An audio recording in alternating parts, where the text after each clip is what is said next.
देखो आज का हेडिंग लिखो, मीन डेविएशन फ्रॉम मोड। आज का टॉपिक है mean deviation from mode. Formula लिखाया हुआ है, कोई दिक्कत नहीं।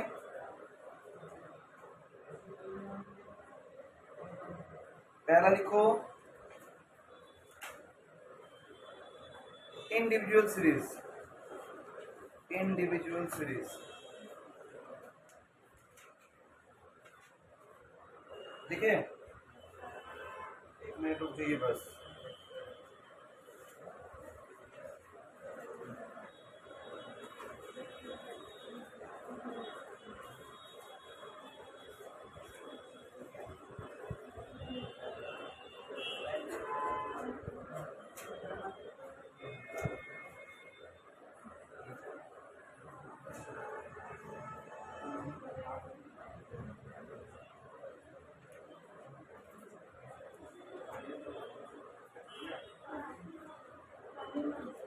देखो, calculate mean deviation from mode and it's coefficient.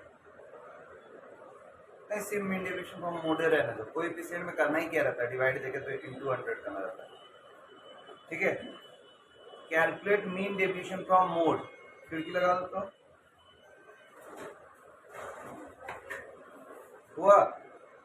Comma दे के लिखिएगा जो बोलेंगे, ठीक। 10, 12,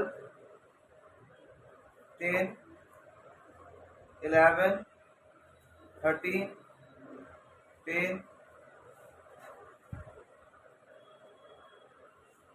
कितना हुआ, काफी है।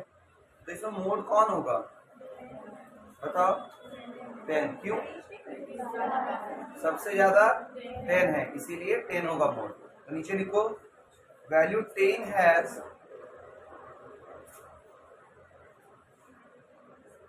occurs maximum time. Value 10 has occurs maximum times. Therefore, mode is equal to 10. Therefore, mode is equal to 10. Mode is equal to 10. हुआ क्या? अब जब हम लोग मोड से बनाते हैं तो कौन कौन सा कॉलम बनता है?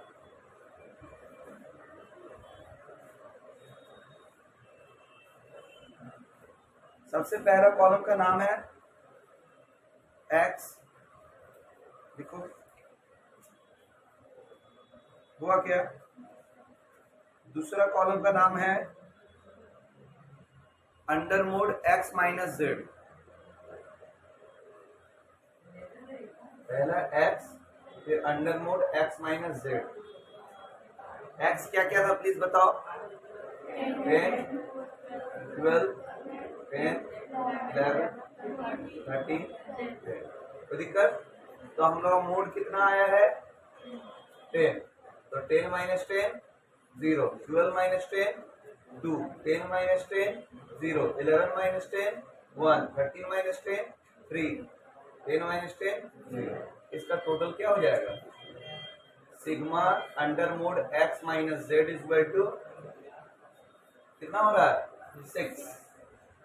कोई दिक्कत किसी को? कोई दिक्कत?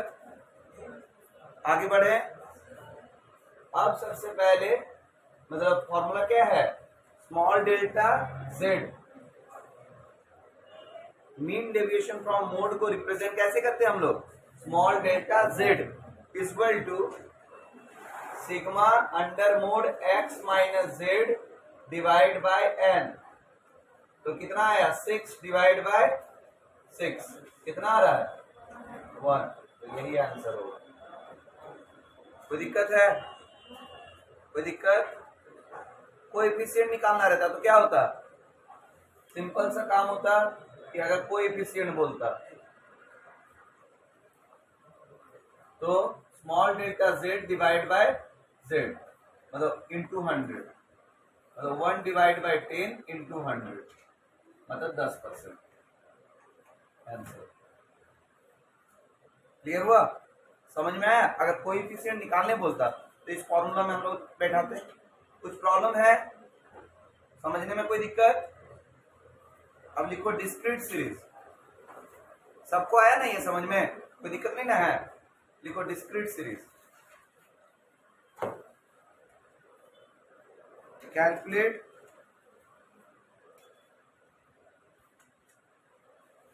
मीन डेविएशन फ्रॉम मोड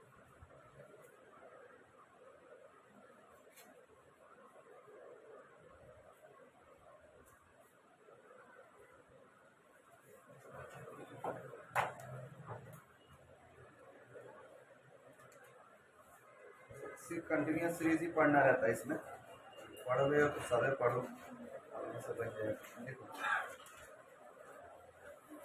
बोले क्या, एक तरफ x लिखो, एक तरफ f लिखो, एक तरफ x एक तरफ f लिखे।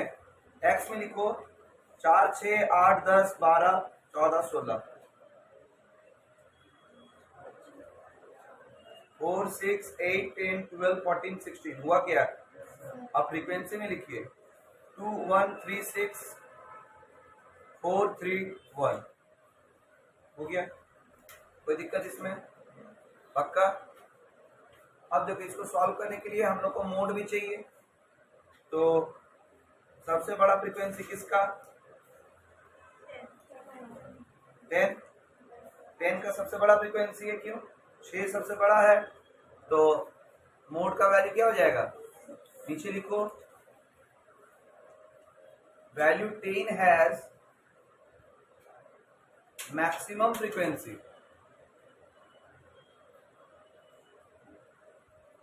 Value 10 has maximum frequency, therefore solution लिख के लिखना ही वाला line, therefore mode is equal to 10।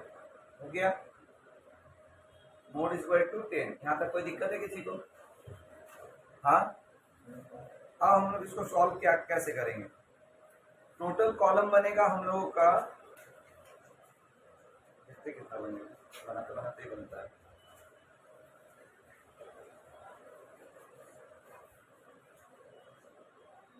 देखो पहला तो x का कॉलम लिखेंगे, 2 से स्टार्ट हुआ था क्या? 4 6 8 10 12 14 16, यही ना? इसके बाद हम लोग निकालेंगे फ्रीक्वेंसी भी लिखी देता। फ्रीक्वेंसी बताओ। 2 1 3 6 4 3 1। कोई दिक्कत? अब हम लोग निकालेंगे क्या पता है? Under mod x minus Z. तो z कितना आया है? और इसके बाद निकालेंगे f under mod x minus Z. कोई दिक्कत है? 4 माइनस 10 6। अंडर मोड में माइनस नहीं होता है। 6 माइनस 10 4, 8 माइनस 10 2, 10 माइनस 10 0, 2 4 6। कोई दिक्कत है? बस फ्रीक्वेंसी से मल्टीप्लाई करके लिख देना है। 12 4 6 0 8 12 6। इसका टोटल कर देना है और इसका टोटल कर देना है। Sigma F is equal to कितना हो जाएगा? 3 3 6 12 12 8 4 12 और 8 20। कोई दिक्कत? इसमें कितना हो रहा है? 12 और 10 22 22 8 30 30 और 18 48 हो रहा है ना? तो sigma F under mod X minus Z is equal to 48। यहाँ तक कोई दिक्कत किसी को? समझने में कोई तकलीफ है क्या? नहीं है। तो हम लोग का फॉर्मूला क्या है? Small delta Z is equal to sigma F under mod X minus Z divide by N. Sigma F under mod X minus Z is equal to 48 और एन कितना है? 20। कितना हो जाएगा? 2.4 होगा। 2.4 आएगा। देखो तो एक बार आया। कोएफिशिएंट अगर बोलता क्या हो जाता है? कोएफिशिएंट अगर बोलता तो into 100 मतलब 2.4 डिवाइड बाई 10 इंटू 100, एक जीरो कटा, मतलब कितना हो जाएगा 24%। कोई दिक्कत है? क्लियर है? कोई दिक्कत नहीं? सबका आया? मिटा दे इसको। अब नेक्स्ट लिखो कंटिन्यूअस सीरीज। कंटिन्यूअस सीरीज मिटाए इसको।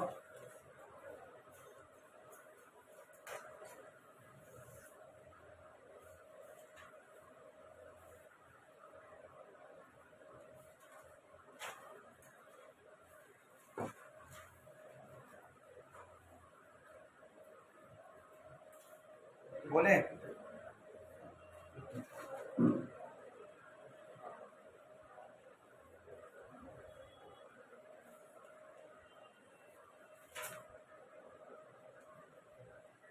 लिखो calculate mean deviation from mode. Calculate mean deviation from mode.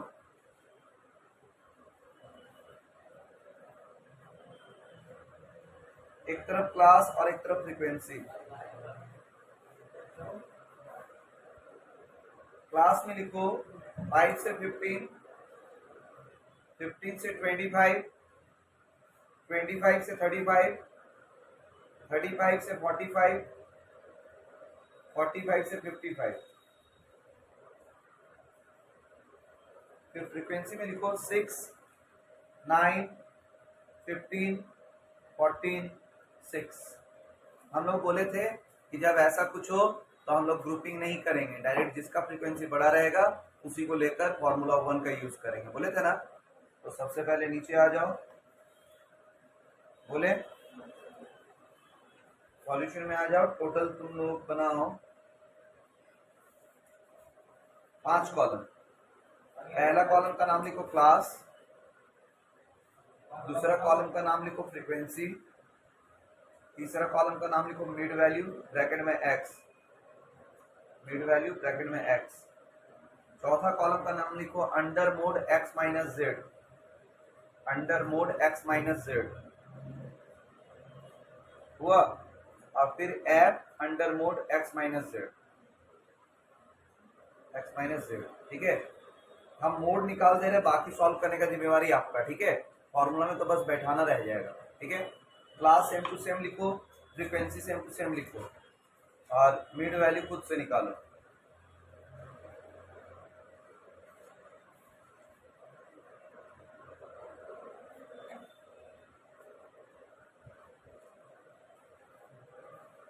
Class लिख लिए 5 to 15, 15 to 25, 25 से 35, 35 से 45, 45 से 55 हुआ। फ्रीक्वेंसी में लिखो 6, 9, 15, 14, 6। ऐड करके n इक्वल टू 50 लिख देना, n equal to 50, double line से बंद करना। फिर मिड वैल्यू निकालो, मिड वैल्यू कितना आएगा 10, 20, 30, 40, 50 हुआ। बाकी दो कॉलम भी आपको खुद से भरना है और सॉल्व भी आपको खुद से ही करना है, बस हम मोड निकालना सिखा दे रहे हैं। इसमें सबसे बड़ा फ्रीक्वेंसी कौन 50, तो फिर वही होगा F1, याद रहेगा। और उसका सामने वाला क्लास इंटरवल ही मॉडल क्लास होगा, कोई दिक्कत। उसका ऊपर वाला होगा F0 और उसके नीचे वाला फ्रीक्वेंसी होगा F2। तो लिखो class 25 to 35, class 25 to 35 has maximum frequency, has maximum frequency हुआ। therefore model class will be, model class will be 25 से 35। देखो where कॉमा दे के साथ लिख ले जाना। ठीक है, L1 is equal to 25, L2 is equal to 35, F1 is equal to 15, F0 is equal to 9, F2 is equal to 40। Mode का फॉर्मूला हम लिख दे रहे हैं, mode is equal to L1 plus क्या था F1 minus F0 divide by 2F1 minus F0 minus F2। Bracket में L2 minus L1, ये है फॉर्मूला। सारा का वैल्यू पता है, मोड निकल जाएगा, मोड के बाद 2 कॉलम भरना है, उसके बाद निकालना है मीन डेविएशन। सकोगे ना? मोड निकल जाएगा ना, फॉर्मूला वैल्यू पुट करना सिखा देते हैं। 25 प्लस कितना 15 minus 9 divide by 2 into 15 minus 9 minus F2 कितना था 14 और 35 माइनस 25। सॉल्व करना, ठीक है। सॉल्व करके आएगा 33.57। आगे खुद से बनाना सकोगे कि बताना पड़ेगा? ठीक है, एक स्टेप और थोड़ा सा लिख के रख लो। जो चौथा कॉलम लिखा हुआ है, चौथा कॉलम के ऊपर में z इक्वल टू 33.57 लिख के रखना। फोर्थ कॉलम नाम का वो है, देखो under mod x minus Z, उसके ऊपर में z इक्वल टू 33.57 लिख के रखिएगा। हुआ क्या? कोई दिक्कत? अब बना लेना। आंसर बता के छोड़ रहे हैं कि तकलीफ ना हो। 10.11 आएगा तुम्हारा मीन डेविएशन फ्रॉम मोड, ठीक है, 10.11। और अगर कोई कोएफिशिएंट भी निकालते हैं तो 30% आना चाहिए। हो गया ना? सॉल्व कर लोगे इसको। नेक्स्ट टॉपिक का नाम लिखो स्टैंडर्ड डेविएशन। स्टैंडर्ड डेविएशन,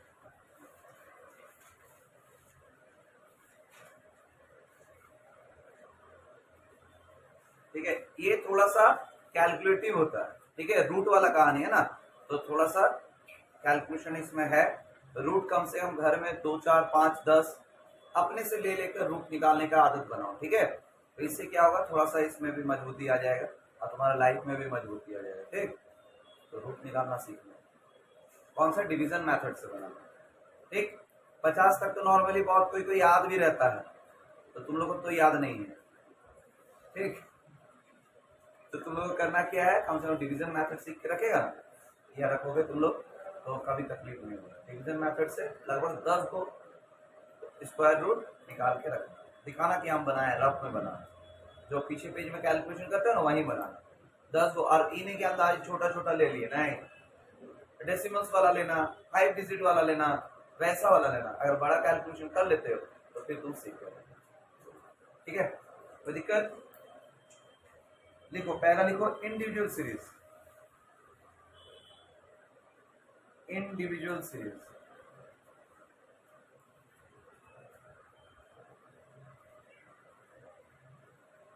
इसको कहते हैं स्टैंडर्ड डेविएशन को रिप्रेजेंट किया जाता है आधा नौ से, जिसको हम लोग कहते हैं स्मॉल सिग्मा। क्या बोलते हैं? Small sigma. इसको आधा नौ, ठीक है।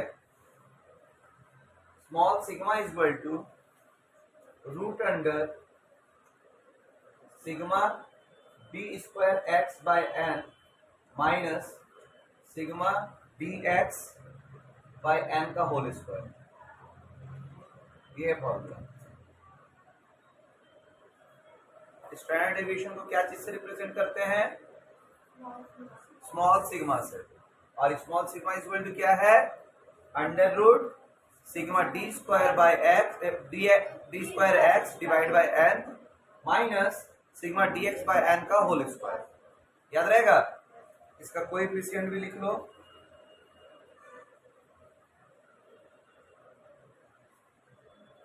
Coefficient is equal to small sigma divide by X bar, मतलब मीन निकालना कंपलसरी हो जाएगा। वाह, लिखो डिस्क्रीट सीरीज। डिस्क्रीट सीरीज बोले, बस फ्रीक्वेंसी को नया ऐड हो गया, बाकी सबसे पढ़ दे रहे एक बार। Small sigma is equal to discrete series का root under sigma F D square X by N minus sigma F D X by N का होल स्क्वायर। पूरा में रूट तो लग गया, और कोएफिशिएंट का फॉर्मूला सेम रहेगा।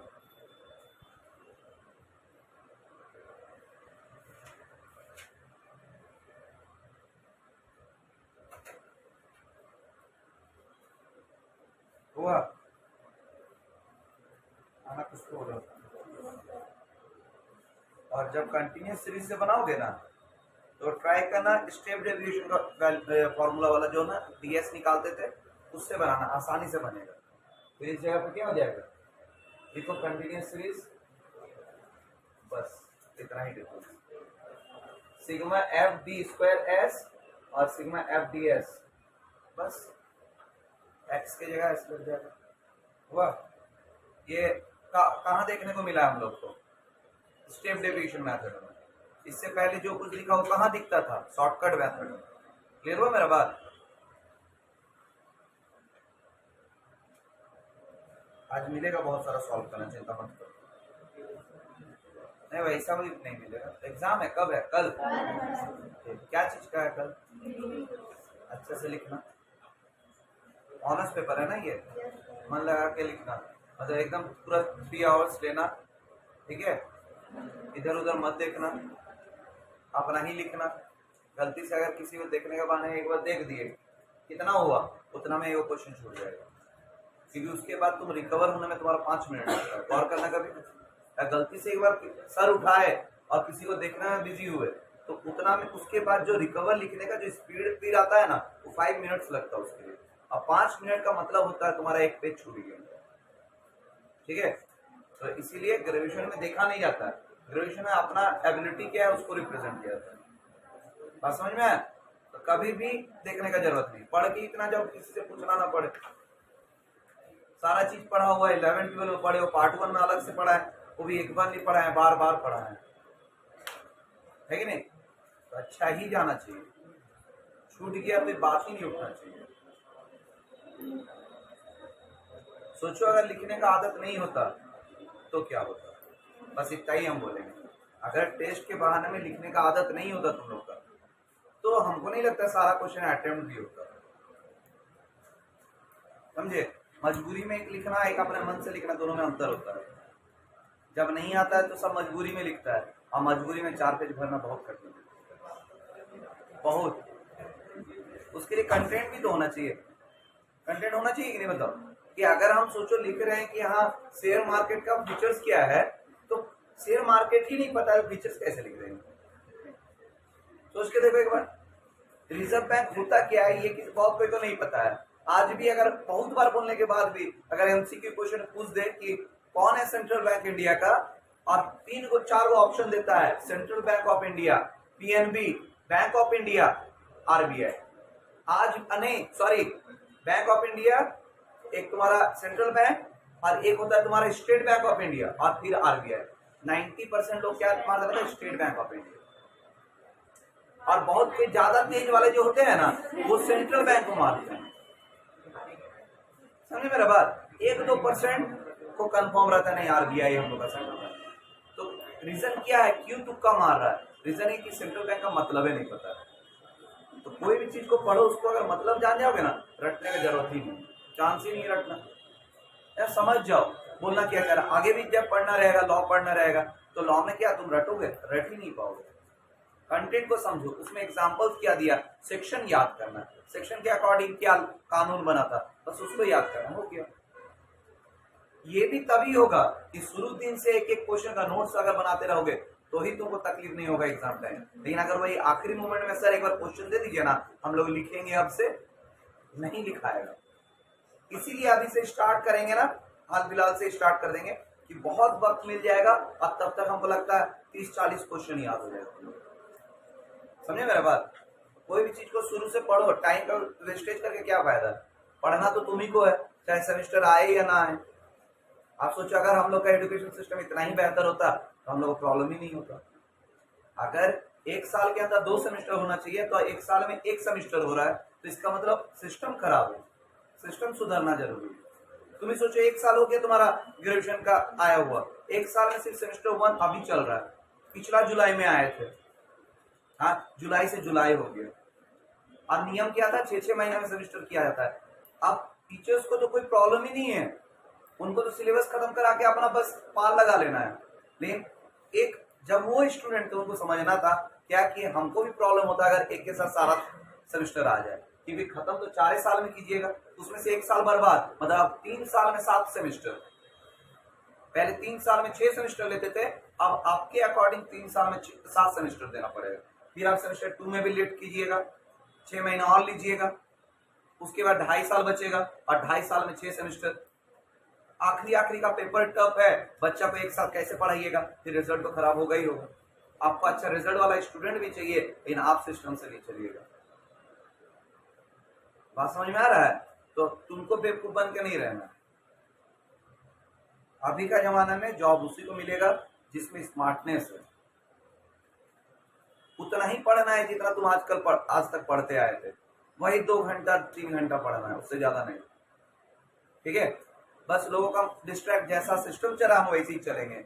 अगला जब सेमेस्टर 2 स्टार्ट करेगा तब हम सेमेस्टर 2 स्टार्ट करेंगे, तो तुम पीछे हो जाओगे। और आखिरी मोमेंट में किसी टीचर का हिम्मत नहीं कि हाँ सिलेबस खत्म कराने वाला रहेगा, तब तो हमको भी बहुत मजा आएगा, सर सिलेबस खत्म करा देंगे, 2 टॉपिक करके बताएंगे, 2 क्वेश्चन खत्म। लेकिन अगर वही टाइम से हो जाता ना, कितना अच्छा होता, सोच के लोग। समझ में आया मेरा बात? तो तैयारी खुद से ही करो और खुद के लिए पढ़ो। ये दुनिया वही है, सब अपने लिए जी रहा है। ठीक है, चलो बोले कहां तक हुआ, क्या हुआ? कंटिन्यूअस सीरीज में लिख लिए फॉर्मूला ना, क्वेश्चन आ जाओ, लिखो individual series. Individual series calculate standard deviation,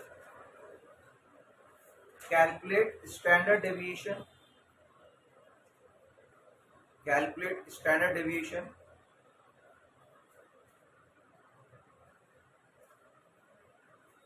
and its coefficient। हुआ? हाँ ना, कुछ तो कहो। एक तरफ लिखो सीरियल नंबर और एक तरफ लिखो वेजेस।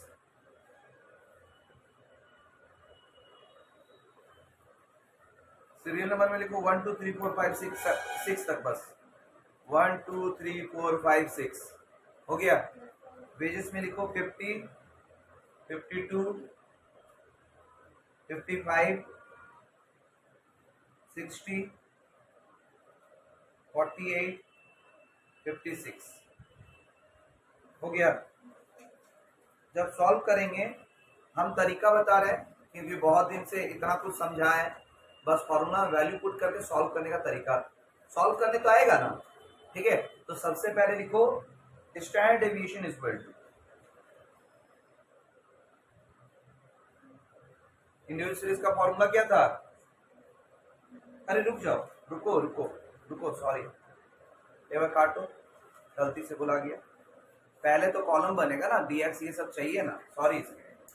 पहला लिखो x, मतलब वेजेस को ही x लिख दो, वेजेस लिख के ब्रैकेट में x, wages same to same लिख दो, 50 52 55 60 48 56, यही था ना।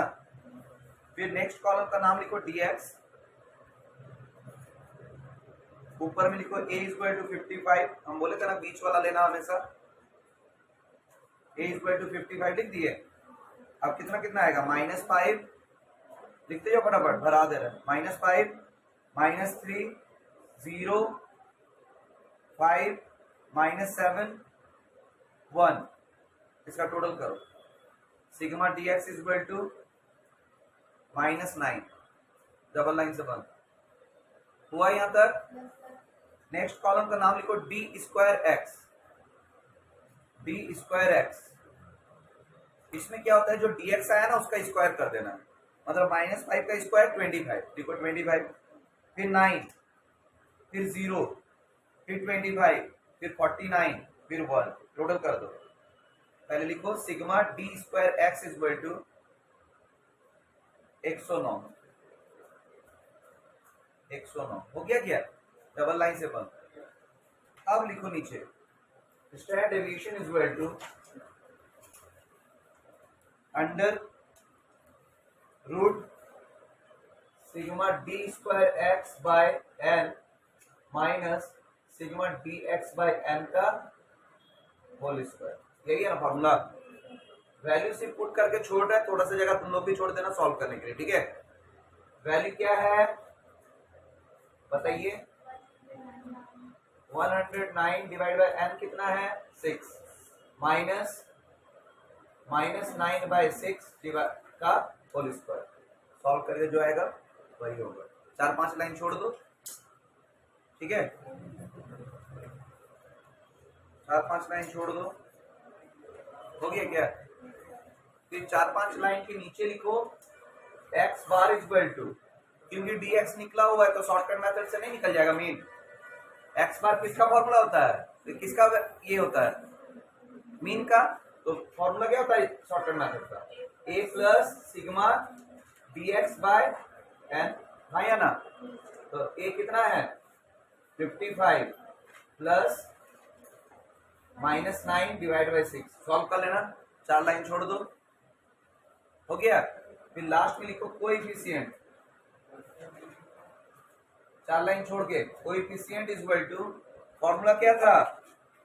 Small sigma divide by X bar. अब इसका जो वैल्यू आएगा उसको यहां लिखना, इसका जो वैल्यू आएगा यहां लिखना, जो आएगा वही आंसर, ठीक है। इसमें परसेंटेज में नहीं आता है, इनटू 100 करने की जरूरत नहीं है, कोई दिक्कत? क्या कर भी सकते हो अगर मन है तो परसेंटेज, अगर बोल दिया कि परसेंटेज में चाहिए तब इनटू 100, अगर नहीं बोला है तो ऐसे ही रख देना, ठीक है। या तो अगर तुमको मन कर रहा है कि कौन सा आंसर होगा, 2 नंबर काट सकता है, तो पहले डेसिमल्स वाला आंसर ले आना, फिर इनटू 100 करके और लिख के इनटू 100 करके परसेंटेज वाला भी ले आना, थोड़ा सा समय लगेगा, कोई दिक्कत है? पक्का? आ जाओ डिस्क्रीट सीरीज में, 4-5 लाइन छोड़ के लिखो डिस्क्रीट सीरीज।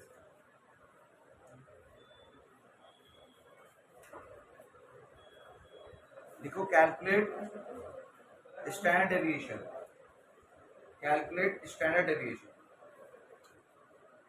एक तरफ x, एक तरफ f।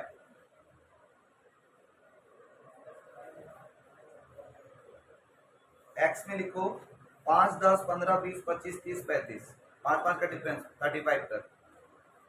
5, 10, 15, 20, 25, 30, 35 हुआ क्या?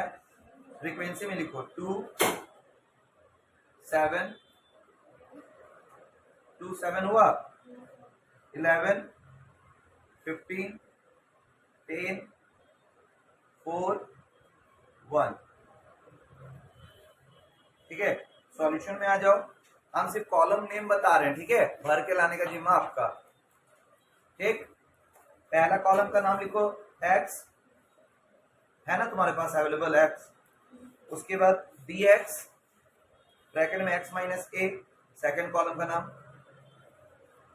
थर्ड कॉलम का नाम d स्क्वायर x, मतलब जो dx आएगा उसी का हम लोग क्या कर लेंगे? स्क्वायर कर लेंगे, कोई दिक्कत? फिर फ्रीक्वेंसी ब्रैकेट में f, फ्रीक्वेंसी हो गया, फिर f dx और फिर f d स्क्वायर x। बहुत कोई ना ये गलती करता है, f d स्क्वायर x जब निकालता है ना तो f dx का स्क्वायर कर लेता है, नहीं करने की जरूरत है। d स्क्वायर x ऑलरेडी निकला हुआ है, अगर हमको f dx चाहिए तो फ्रीक्वेंसी इंटू dx करेंगे, और अगर हमको f d स्क्वायर x चाहिए तो d स्क्वायर x का एक कॉलम है उसको फ्रीक्वेंसी से मल्टीप्लाई करके निकाल लेंगे, ठीक है। ये नहीं कि इसका हम स्क्वायर कर देंगे तो ये निकलेगा, गलत है, याद रहेगा मेरा बात? कोई दिक्कत? तो लास्ट का 3 कॉलम का टोटल करना रहता है, ठीक है, फ्रीक्वेंसी का, f dx का और f d स्क्वायर x का। कोई दिक्कत? इतना काम करके आना है, आज के लिए इतना है, ठीक।